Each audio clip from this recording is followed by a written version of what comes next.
I'm Kirk Hanson. We're here with Pat Gnazzo, one of the most experienced corporate ethics and compliance officers in the United States. And this is a continuation of a discussion with Pat about how companies can manage the ethics and compliance function. And after many years of working in this function in organizations, I'd like to know, Pat, what are the 3 or 4 lessons that you think are the most important ones you've learned? If you're talking to young people moving into the field of ethics and compliance, or future managers who are going to relate to people like you, what are the 3 or 4 things you've learned that have to be done by good ethics and compliance officers? Well, I think a good compliance officer needs to understand that they're not an expert in compliance, that the functional areas like HR and IT are the experts. And so if you're out there telling them how they should be doing their business, you're going to be a failure very, very quickly. Because they understand more about that kind of quality standard, that kind of safety standard, or that kind of rule that they're under, the regulation. Absolutely. Your job is to ensure that they're going to continue to do the things that they say they're going to do. They write the policies, and you want to make sure that they're going to adhere to those policies. So that's your role as an oversight, but you're not there as the expert with respect to compliance. So that's a big failure if you come in trying to shoot your guns and say, you know, this is the way you should run your compliance program within your organization. That's a huge mistake. Okay. Another lesson?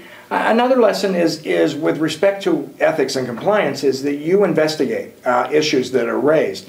And if you make the mistake, and I have done this myself, make the mistake of reporting on an ethical violation or a compliance violation before you know the facts, before you do an investigation, you lose credibility immediately. You need not to go running around like Chicken Little and say the sky is falling and that we have an ethics violation.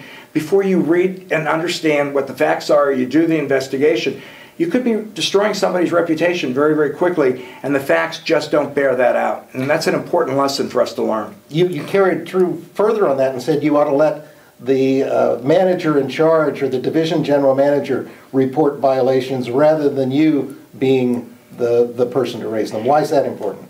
It's important for people to understand that in an organization, management is responsible for compliance and ethics. That's their role. I mean, they're responsible for the P&L.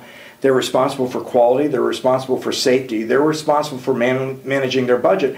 And they're responsible for making sure that their people and their organization are working in an ethical and compliant manner. Therefore, if there's a violation or a known problem within their organization, they're the ones that should be reporting that to the board or to the CEO. So if I find something that has come to my attention, I go to that manager and I say, here, we're going to do an investigation. I'll help you with the investigation, but I'm not going to report to the board or the CEO until you raise this issue with your boss, because that's your job. You run the P&L, you run compliance and ethics for your organization. Are there sometimes they don't and you have to? I have never run into that situation. Good managers know that when they're confronted with the fact that this is their responsibility, they step up very quickly. No one likes to have someone else come telling them that there's a problem in their organization. They would rather say, we found the problem, we're going to fix it. Okay. What about a lesson that you might have learned painfully about something you will never do again or that shouldn't be done by an ethics and compliance officer? Well, I think one of the lessons that you learn constantly, and it was, for me, it was a very, very painful lesson with respect to ethics, is being very preachy and in effect trying to preach, you know, morality rather than preaching business ethics, because business is not in the business of talking about good and evil. It's in the business of talking about, is this the right thing to do or the wrong thing to do with respect to shareholder value? So when I was preaching, they weren't listening to me. When I learned to be more of a business person and explaining that this doesn't bring shareholder value, we got the action that we needed. And you must have learned that lesson if both of the primary organizations you work for, UT, United Technologies, and Computer Associates, ended up putting you in regular business jobs. Yeah, and that's an interesting point. You know, it's really easy to be an ethics and compliance officer and tell people what's wrong and what's not, you know, what they're doing is not correct. It was a good experience for me to be in the business role and to see what it felt like on the other end to have somebody giving me that kind of advice.